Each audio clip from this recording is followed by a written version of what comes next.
Om Jnanatimirandasya Jnananjanam Shalakaya Chakshurunmilitam Yena Tasmai Shri Gurave Namaha Gurave Gaurachandraya Radhikaya Stadalaye Krishnaya Krishna Bhaktaya Tadbhaktaya Namo Namaha Narayanam Gurum Vande Saranyam Bhakta Bandhavam Gauramanu Vishtam Purnam Radha Dasyam Pradayakam Rupandugacharya Varyam Gurupa Manjari Preshtakam Patita Pavana Karunyam Yugacharya Narayan Vancha Kalpatarubhyascha Kripa Sindhubhya Evacha Patitanam Pavanebhyo Vaishnavebhyo Namo Namaha Namo Mahavadanyaya Krishna Prema Pradayate Krishnaya Krishna Chaitanya Namne Gaura Twise Namaha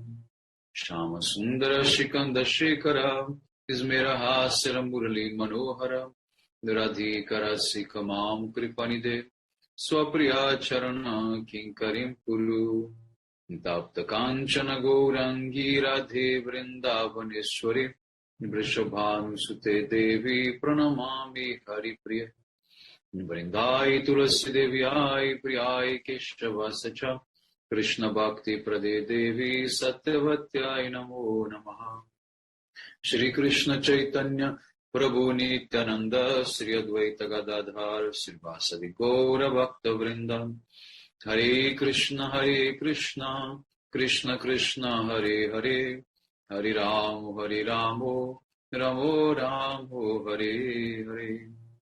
So first of all, I begin offering my most humble obeisances to the dust of the lotus feet of Paramaradatam Shri Guru Pada Padma, Nitrila Pravishta Om Vishnu Pada Paramahamsa Parivrajagacharya Ashtotara Sata Srimad Shila Bhakti Vedanta Narayana Goswami Maharaj Shila Guru Deva, and also to my most worshipable Shikshan Sannyasa Guru, Nitrila Pravishta Om Vishnu Pada Ashtotara Sata Srimad Shila Bhakti Vijnana Bharati Goswami Maharaj, and to all Shiropanu Gauriya Guru Varga, to all Tridandi Sannyasis, Brahmacharis, Vaishnavas, Vaishnavis, and to all the assembled devotees here today, my most respectful obeisances. So by the causeless mercy of Srila Gurudeva and all Mahabhagavatas Acharyas, we are able to assemble here one more time. So continue with Rasa Pancadhyayi, first chapter, verse 10 and 11. Dussaha prishta viraha tivra tapa duta shubha dhyana prapta chuta shlesha nivritakshina mangalaha tam eva paramatmanam jarabudhyapi sangataha jahur gunamayam deham sadhya prakshina bandhanaha. So those gopis who could not meet with Krishna, they were actually suffering the intolerable fire of separation. So therefore, all the inauspiciousness remaining in their hearts were totally burned off. Then, by attaining the tight embrace of Sri Achyuta in their meditation, they felt a supreme bliss that destroyed all their material piety. And becoming free from all kinds of auspicious and inauspicious bondage, they met with Shri Krishna as their paramour, and they gave up all their subtle material attachments.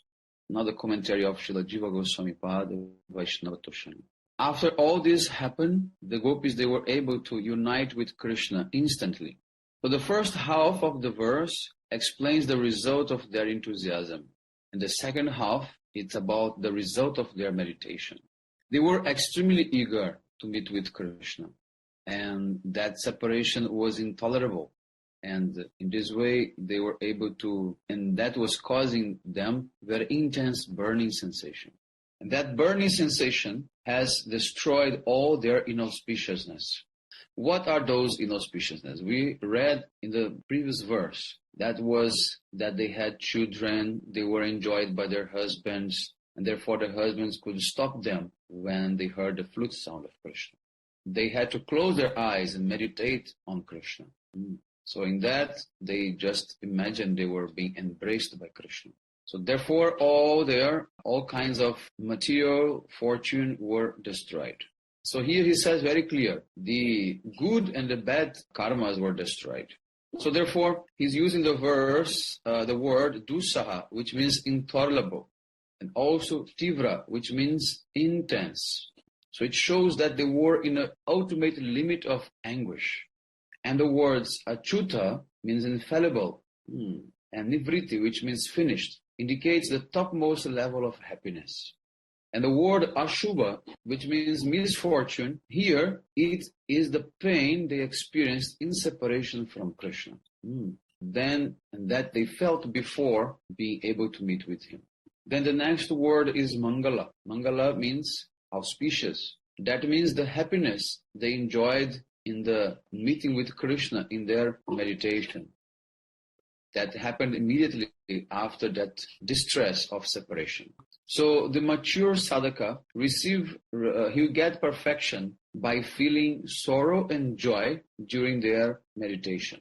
So these gopis, they had been suffering very slowly, this both, but now they are experiencing happiness and distress simultaneously.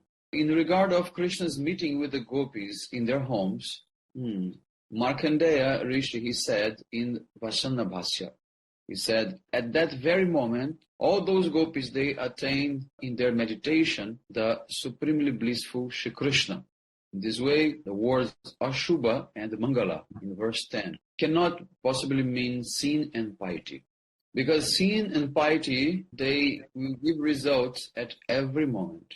Because if the gopis were subject to any sin, they would never receive the visions of Krishna. To that, Padma Purana gives one evidence. It says, the birth of the Vaishnavas is not result of any karma. Therefore, the gopis' births were not result of prarabdha karma. Because in their previous lives, they already have passed through anartha nivriti. And they were already liberated from the bondage of their karmas. In this way, we have to be able to understand these two words, Ashubha and Mangala, in different way.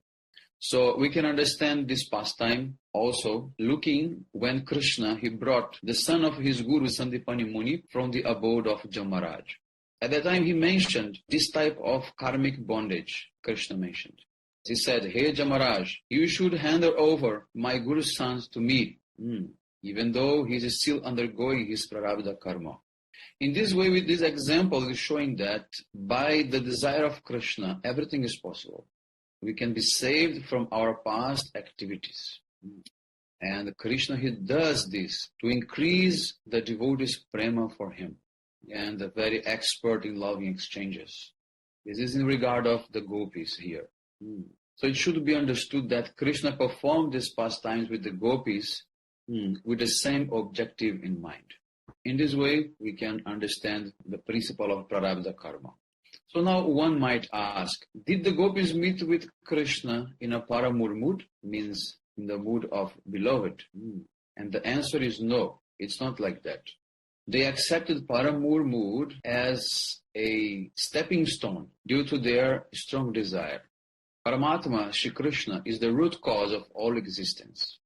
He is known as Jadupati. He is the maintainer of everyone. So he is naturally everyone's master. So he is the master of the gopis who accepted him in a very special mood as their hero. Therefore, Krishna is their pati, means their husband. This is the meaning here. So this is a very important point now to understand. Although the gopis, they were performing this parakya lila, this upapati bhav, means the paramur beloved relationship with Krishna, still they are seeing him as their husband. So he's explaining further this point. Jiva Goswami says, so the purport is that the Braja Sundaris, they have incomparable passion for Shri Krishna, and this paramur mood towards Krishna is just like a platform to increase their passion for him to the ultimate limit. But Shri Krishna is their actual real husband, even though they have this paramur mood. Many times I have explained this in my lectures, saying that the result is parakya ras, but the feelings of the gopis is not for parakya, but for swakya. So parakya and swakya, they are just the two faces of one coin. So therefore we can also use that example of the Katyayani Vrata, when the gopis ask Krishna to become their pati. The result of their relationship is upapati, but their feelings is not for upapati, but for riyopati. As the original Paramatma, Shri Krishna is the super soul, and he's the natural maintainer and master of everyone. And in a conjugal relationship, Krishna is certainly the husband of the gopis. But because he is enjoying a very intimate and private loving affair with them, he is called Ramana, the lover. But only the husband can be Ramana. So, Shri Krishna is the gopis' husband, Jiva Goswami. When they perform loving pastimes with him, they are also absorbed in the same mood. So they accepted Krishna as their hero when they met with him. So you can easily understand here the mood of Jiva Goswami Pad, that is to give more emphasis in Swakya due to the mundane vision of the public. It is a very known thing that Jiva Goswami took the side of Swakya Ras in order to preach, properly to the people. But in the way he explains, it is totally true. He is not creating some type of apasiddhanta like, for example, Shankaracharya did in regarding to Brahma and other things. What he says is totally true. He's just giving emphasis to one aspect. Now he says, one may argue that the mood of Ramana as the master or husband is not clear here. So it's natural to think that the gopis meet with Krishna in a paramour mood. So the response is that even though they see him as their paramour, while they are going to meet with him, actually their greed to unite with him becomes so strong that this paramour mood is forgotten. In this way, it is very clear point here. This is the main focus of Srila Jiva Goswami's purport, always to give emphasis to the real Swakya mood between the gopis and Krishna. So in Srimad Bhagavatam 10.6.35 explains how Putana came with very evil intentions, planning to kill Krishna. So though Putana came to kill the baby Krishna by feeding him breast milk with poison, she was delivered to the spiritual realm. Similarly, a paramour mood also indicates a very degraded consciousness. So when all these gopis met with Krishna in deep meditation, their previous bodies disappeared. So in this way, the relationship with their husbands also automatically disappeared. How then is it possible for these gopis to be meeting with another partner out of their wedding? So the wife who is attached to another man in the presence of the husband is known as an adulteress.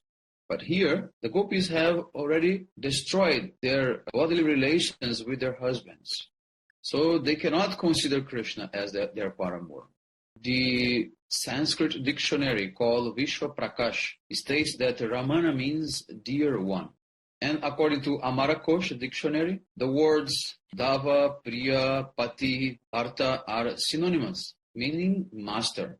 And the word Jara and Upapati are also synonymous, and they mean paramour. So in this way, it is not proper to equate the words Ramana, Pati, etc. with Jara or Upapati, because they have opposite meanings. So then someone can inquire why the word Jara and Upapati were used instead of Ramana or Pati. So we can see in the example of Putana that she came to kill Krishna with very bad intention. But to reconcile this, we can say that it is true that the social etiquette and religious behavior, they both condemn paramour love. But the gopis' love is so overwhelming that is taking them beyond these worldly conventions. The word paramour love actually indicates a very high developed prema and anuraga of the gopis. And prema is being denoted as kama because the activities based on lust and prema, they appear very similar. But here the kama exhibited by the gopis is nothing than the pure love. How can we understand? Because their activities is only to please Krishna, not themselves. So therefore, it's not kama, it is prema. Even if they feel they are committing adultery, this is only for Krishna's pleasure, not for their own pleasure. So in this way, we cannot compare the gopis with the mundane women who are having illicit relation with another man in the presence of their husband. Because in this world, those who go for extraconjugal relations, they are going themselves to enjoy themselves. But all the gopis' activities are for only Krishna's pleasure. So still there is a much longer commentary of Srila Jiva Goswami, and we will continue next time. Hare Krishna Vancha Kalpatarvyasya Kripa Sindhu Devacha Patitanam Pavanebhyo Vaishnavibhyo